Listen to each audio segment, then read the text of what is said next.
Hi, David. Today we are very honored to have this opportunity to discuss with you through this online meeting. Firstly, let me briefly introduce Dr. David Casper. Used to work as the professor of South Dakota State University and has worked with world famous companies such as Cargill and Mcness, and he has his own company, Casper's Calves. Dr. David Casper has a rich experience in ruminant academic research and market.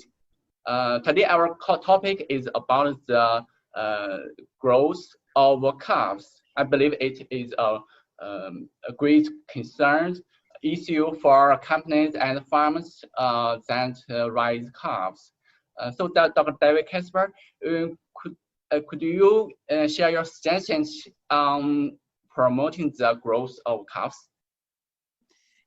Yes. So we want calves on our farms to double their body weight from birth by 60 days of age. So by the time the calf is 60 days old, we want it to double its birth weight. And so our programs need to be set up to ensure that that happens, both from the standpoint of high quality milk replacers or high quality pasteurized milk that would be available on the farm to get that calf off to a fast start with no health challenges so that it can gain body weight to double its weight in 60 days.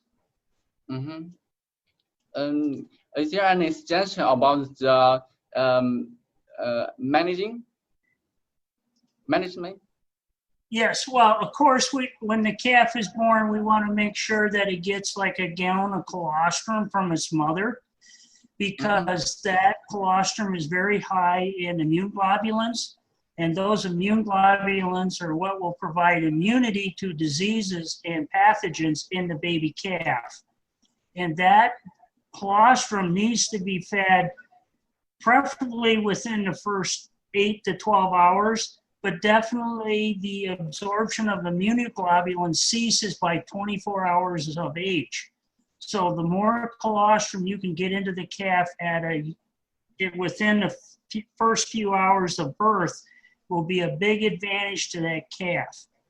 For example, calves that do not get colostrum have a 75% chance of dying due to diseases from typical pathogens like E. coli, salmonella, and clostridium. So getting the colostrum into the calf is very, very important to getting that calf off to a fast start with no health challenges. Okay, thank you, Dr. Casper. For the nutrients for the calves, we usually add some feed additive to the calves. Could you share your suggestions about some feed additives such as animal acids and minerals? Yeah, so the milk replacer that we currently use or I've developed is a 22-20, which is 22% crude protein, 20% fat, but it has the amino acid level of actually a 24% protein. So by the use of synthetic amino acids like methionine, lysine, threonine, valine, tryptophan, we raise the amino acid levels up to a 24, but we let the crude protein come down to 22, which actually makes a better amino acid energy balanced milk replacer for the calf. And this milk replacer is more, in my opinion, more properly balanced for protein and energy so that we drive frame growth in the calf from day one. And so one of the things I'm very proud of my program is that I get very good frame growth in these young newborn calves because it is the most economical time to put frame growth into this calf. So then later on, we can add more of the weight from the standpoint of muscle and other development aspects of the calf. Okay, I see. Thank you. Is there any other feed additive to promote the growth and feed intake, or you tried in your ranch? So yes, typical feed additives that we might use would be along the line of essential oils, because they have basically antibiotic-like activities, but they are not antibiotics. So our government today limits our use of antibiotics like oxytetracycline, neomycin, penicillin. So, we also do feed what you would call direct-fed microbial.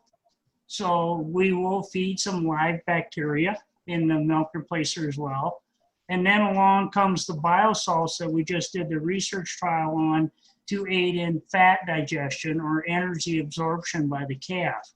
Mm-hmm. And this is where our study in the very early part showed, when we were dealing with cold stress, that we seen the calves fed biosalts maintain and even put on body weight, whereas the animals that were on the control levels lost weight.